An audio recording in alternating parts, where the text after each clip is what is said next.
Mouse, Chapter 4, The Noose Tightens. Remember in the last chapter, we were talking about Vlad when he was in the army and how he became a prisoner of war after shooting the German. Talks about how cold it was and how they volunteered for a work camp. And then he escaped from that and kind of found and bribed his way back into Sosnowiec to meet up with everybody. All right. He pretended to be someone else. And then in the end, he threw away Artie's coat. So here we'll pick up now on Chapter 4, The Noose Tightens. She got a wooden hanger this time and a new trench coat. So Artie bought a new coat. You're late. No, I'm not. I said I'd be by after dinner. But now is dark out. I wanted you would climb to the roof. It's a leak in the drain pipe. Huh? But I'm no good at fixing that kind of stuff. Why don't you hire somebody? Ugh. You and Mala, you both think money grows on bushes. I'll fix it myself. That's crazy. You can't climb a 2-story ladder in your condition. If you want, I'll pay for the handyman. Never mind. Forget I said anything. Just come sit with me. I have to pedal. Otherwise, I get at night a leg cramp. What are you holding? A new tape recorder. Writing things down is just too hard. How much you paid? Only $75. It was on sale. Psh, at Corvette's, you could find it for maximum $35.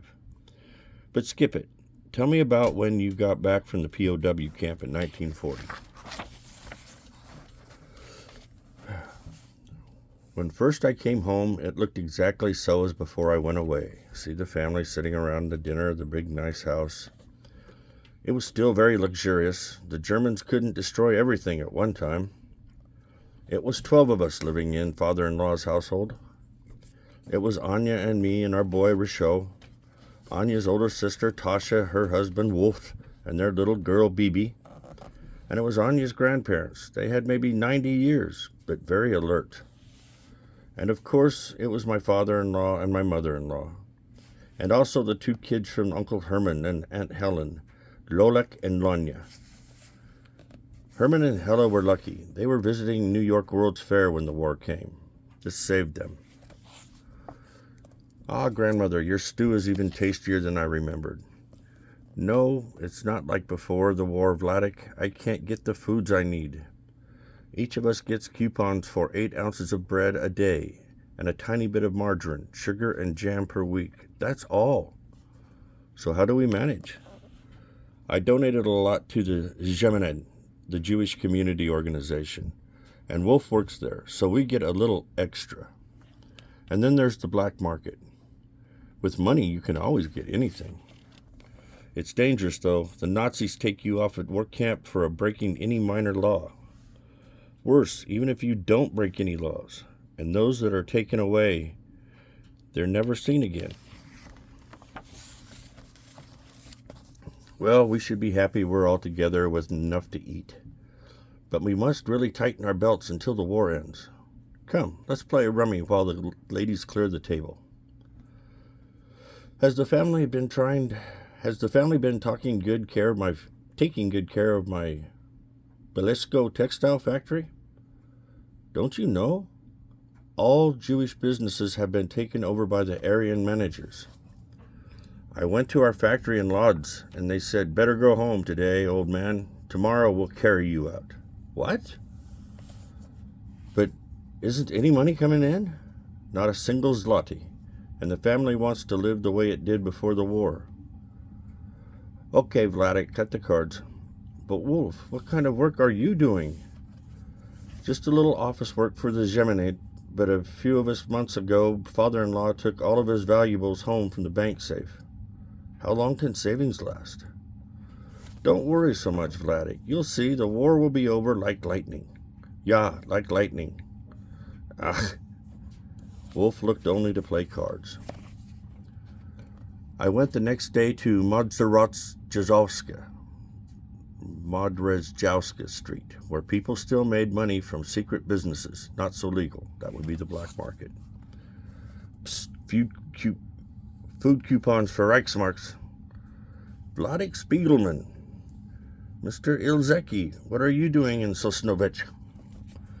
Ilzeki used to be a customer of mine, the best tailor in Katowice. The Nazis moved me to an apartment here. I make uniforms for their officers and suits in the side when I can get the cloth. Are you still in business? I don't know. I just got back from war prison.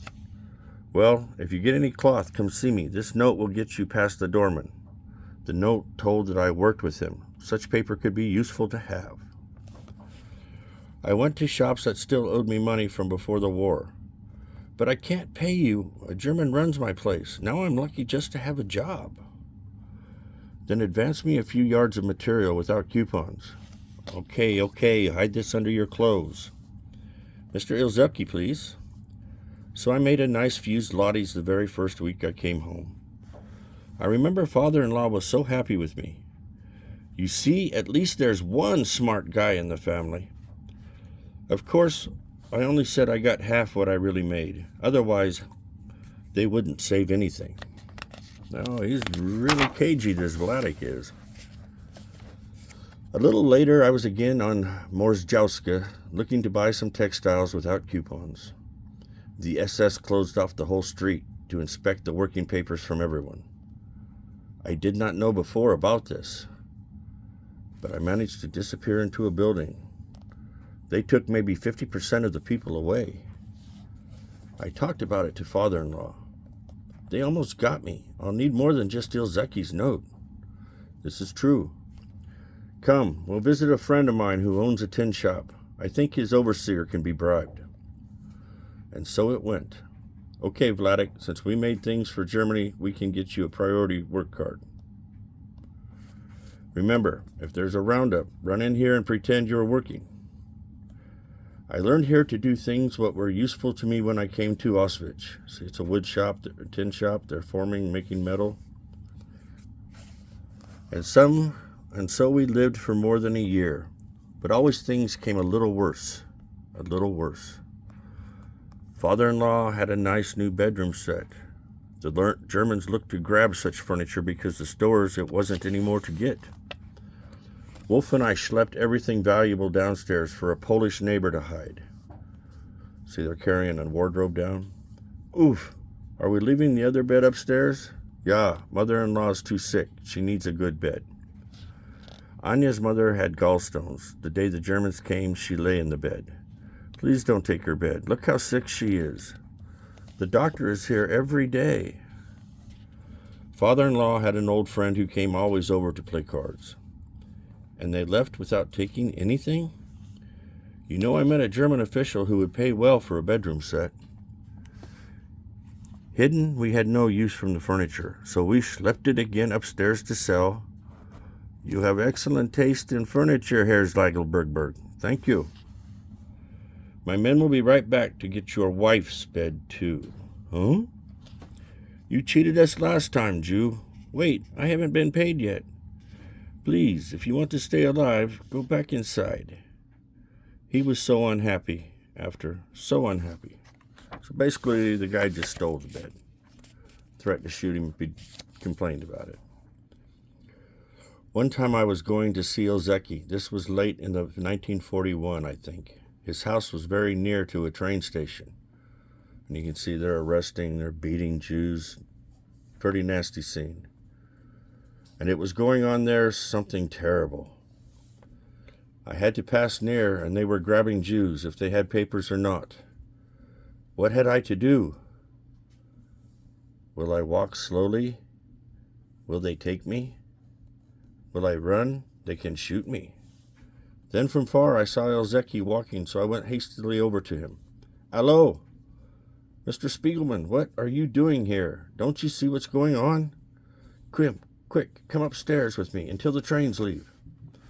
Ilzeki lived in a very fancy house. He was the only Jew there. So I sat with him and his wife a good few hours. We heard shooting and screams. He survived me my life that time. Ilzeki had a son the same age as Risho, and if only you could see how those children played together. Listen, Vladek, we can't know what's going to happen to us, but we must keep our children safe. I have a good friend, a Pole, who's willing to hide my son until the situation gets better. I think he'd take your boy too. Yes, you may be right. Let me speak with my family. But I'm telling you, it was something terrible going on in our house when I even mentioned it. What? Have you gone crazy? How can you even think of giving Rochelle up to complete strangers? I'll never give up my baby. Never. She's got those deep, dark eyes again, so she's pretty stressed. Ilzeki and his wife didn't come out from the war, but his son remained alive. Ours did not. And anyway, we had to give Rochelle to hide a year later. When we were in the ghetto in 1943, Tasha took all the children to... Wait, please, Dad. If you don't keep your story chronological, I'll never get it straight. Tell me more about 1941 and 42. So, okay, I'll make it so how you want it. 1941. At the end of 1941, the Germans came with something new. Wolf ran from the Gemander. Look, they're putting these up all over town. Order. All Jews of Sosnowiec must be relocated to the Stara Sosnowiec quarter by the January 1, 1942. Non-Jews will be moved into the vacated premises. In other words, we're kicking you out and stealing your homes. All 12 of our household were given now to live in 2.5 small rooms. And say they moved them in a snowstorm. It says here, reward for every unregistered Jew you find, a kilo of sugar. That was a pretty good paycheck back then for turning somebody in. Most people got even less space, but father-in-law and Wolf had a little influence. But this wasn't yet a real ghetto. Still, you could go to the other parts of town, so long as you were home at nighttime. Hold the ladder, Anya. I'm putting up a curtain to give us some privacy. And see, there's kind of hanging up a curtain between the beds there in the one room, kind of make 2 more bedrooms. Tasha insisted on getting the part of the room with the window. It doesn't matter, Vladek. I'm just glad the whole family can stay together. It was no more the luxurious life we had before. For a couple months, I did hear still my black market business. Then came more bad news. Very bad. What's wrong, Father? They just arrested my friend Nahum Cohn and his son. They've taken 4 Jews away for dealing goods without coupons. I did much business with Cohn. The Germans intend to make an example of them. The next day I walked over to Mordesowska Street and I saw them. Well, they made an example. They hung him. They hanged there for 1 full week. Cohn had a dry goods store. He was known all over Sosnowiec. Often he gave me cloth with no coupons. I trade also with Pfeiffer, a fine young man, a Zionist. He was just married. His wife ran screaming in the street. That's kind of how the Nazis work. Kill a few, the others won't do what they think they want to. I was frightened to go outside for a few days. I didn't want to pass where they were hanging. And maybe one of them could have talked of me and of the Germans to try to save himself. Ach, when I think of them, I still makes me cry. Look, even from my dead eye, tears are coming out. What was Anya doing at around this time? Houseworks and knitting, reading, and she was writing always in her diary. I used to see Polish notebooks around the house as a kid. Were those her diaries? Yes, and also no. Her diaries didn't survive from the war. What you saw she wrote after her whole story from the start. Oh my God, where are they? I need those for this book. Please, Artie, stop with the smoking. It makes me short with my breath. I think it's all your peddling. But he puts out the cigarette.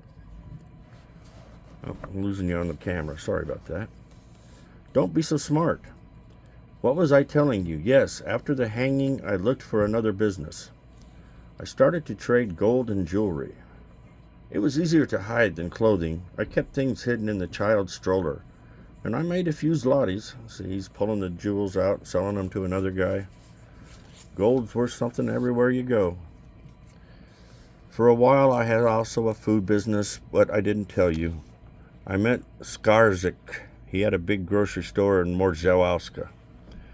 You're Zeibelberg's son-in-law, right? Come inside and wait for the rain to stop. So he's just standing there, and the guy talks to him.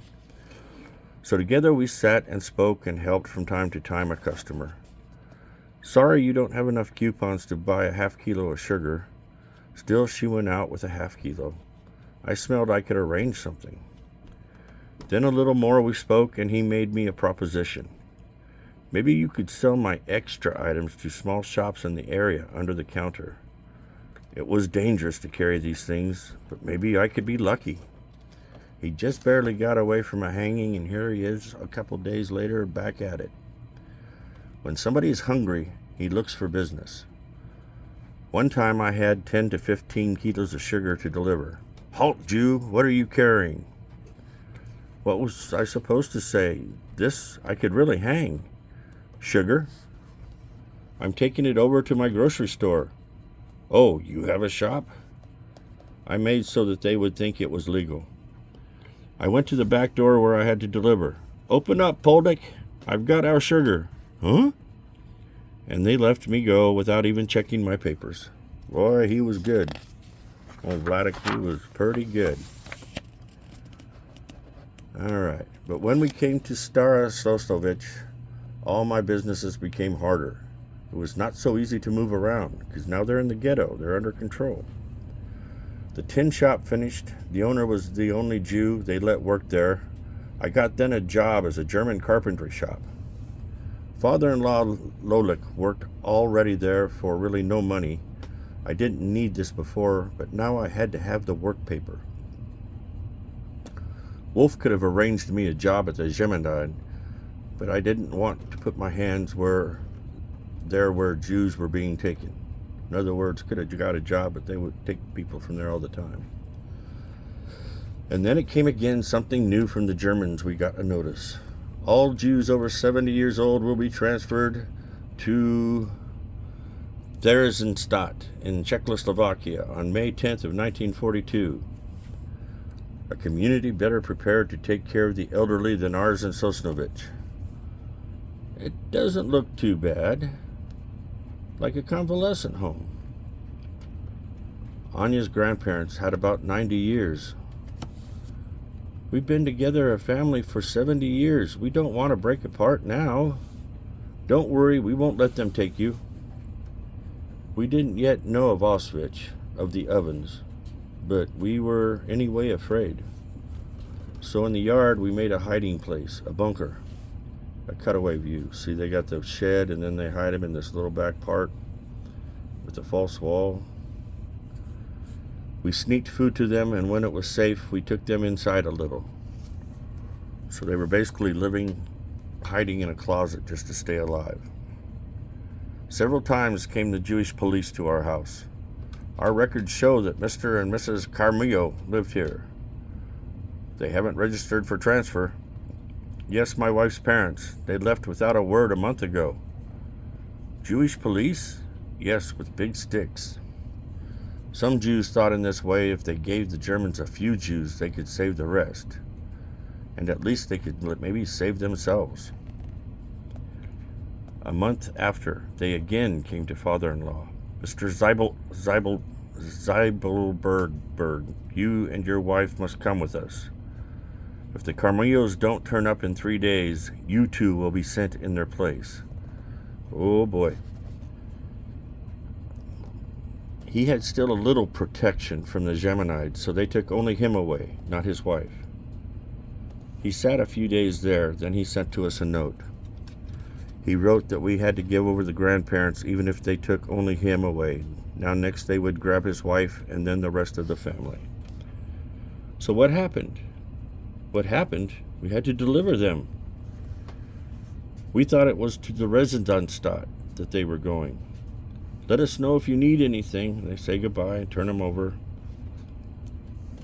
But they went right away to Auschwitz, to the gas. That's when the Germans had figured out how to kill many people at once. They gassed them. Not a pretty story. When did you first hear about Auschwitz? Right away we heard. Even from there, that other world, people came back and told us, but we didn't believe. Then this same news came more and more, so we believed.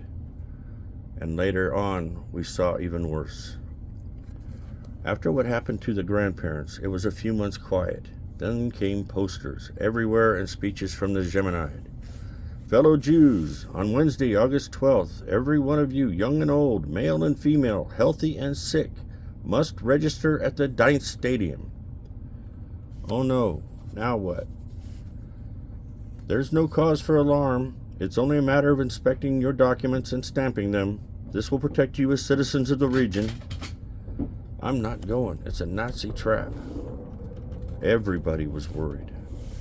And our Jewish committee is helping those murders. God knows what will happen to us at the stadium. Well, they just inspected Jewish documents in some nearby towns. It was no big deal. Anyway, we've got to go. Without legal papers, we're lost. To go was no good, but not to go, it was also no good. My father, he had 62 years, came by streetcar to me from Dabrawa, the village next door from Sosnowiec. Here's a cookie, Rochelle. Aunt Fella baked it for you. Say thank you to Grandpa. After my mother died with cancer, he lived there in the house of my sister, Fella, and her 4 small children. I need your advice, Vladek. Should I go to the stadium on Wednesday or hide at home? I don't know. I'm not even sure what we're going to do. Anya's mother says she isn't going. She's sick and afraid. At least Anya's father, Lolik, and I work at the German wood shop. We're a little safer, but you don't work. You have no papers. You don't have anything. Well, our cousin Mordecai says he'll be at one of the inspection tables. I could bring my papers to him. What does Fella say? She's not sure, but if Fella decides to go, of course I'll go with her. Can I have another cookie? Richaud. Really, I didn't know how to advise him, my father. But finally he did go. People were afraid not to show up, so they're all coming.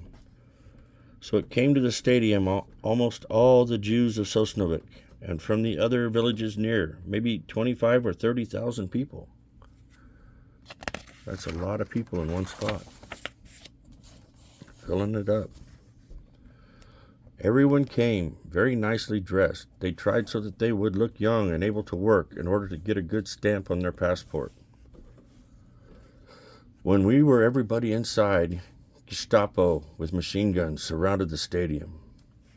Line up by family at the tables to register quickly. When the Gestapo's involved, it was never good news. Then was a selection, with the people sent either to the left or either to the right. Old people, families with lots of kids, and people without work cards are all going to the left. We understood this must be very bad. Me and Anya came to the table where my cousin was sitting. Ah, you work at the carpentry shop. Go to the right. They had their papers stamped with a big J for Jew. So we got stamped, our passports, and came quick to the good side of the stadium. Those they sent left, they didn't get any stamp. We were so happy we came through, but we worried now. Were our families safe? Look, there's Papa with Lolik and Lanya. We saw Wolf and Tasha. Our family seems to be okay. Did you see my father? I couldn't see anywhere my father. But later, someone who saw him told me he came through this same cousin over to the good side. Spiegelman to the right. Then came Fella to register. Her they sent to the left. 4 children was too many. Fella! My stepdaughter, how can she manage alone with 4 children to take care of? And what do you think? He sneaked to the bad side. And those on the bad side never came any more home. Those with the stamp were let to go home, but there were very few Jews now left in Sosnowiec. 1 from 3 they kept at the stadium, maybe 10,000 people, and with them, my father. Well, it's enough for today. Yes, Artie? Whew, I overdid. I'm feeling dizzy. Maybe you should lie down a while. Are you finished? Uh-huh. My father's worn out. He's taking a nap. He was just telling me about the time everyone in Sosnowiec had to get their passports stamped. In the stadium, yes, they got my mother then. She was taken with everybody else who was going to be deported to 4 apartment houses that were emptied to make a sort of a prison. They put thousands of people there. It was so crowded that some of them actually suffocated. No food, no toilets. It was terrible. People jumped out of the windows to end their misery a little quicker. Oh, God. But my mother survived that. Her brother was on the Jewish committee, and he hid her in a coal cellar till all the transports left. Then he got me a job scrubbing the people's filth, vomit, excrement out of several apartments, and I managed to smuggle her out. Oh, boy. Eventually, she and my father both ended up in Auschwitz. They died there. Where are you going? You didn't drink your coffee. I just thought of something. My father mentioned that Anya used to keep a diary, and I vaguely remembered seeing them on his shelves in the den. I doubt it. I would have noticed them. Well, there's so much junk in there, it's worth a shot. Look at all this stuff. Old menus he picked up on cruises. A pile of stationery from the Pines Hotel. Incredible. 4 1965 dry dock savings bank calendars. I'll bet he never even had an account there. He drives me crazy. He won't even let me throw out the plastic picture he took from his hospital room last year. He's more attached to things than to people. That really upsets you there. I really don't know how long I can take him. I really don't. I better be getting home. I'll look for those diaries next time. Wait! Put everything back exactly like it was, or I'll never hear the end of it. Okay, relax. And we come to chapter 5, mouse holes. With everything going on, I'll bet this is going to be a pretty intense chapter, but we'll check that out on our next link.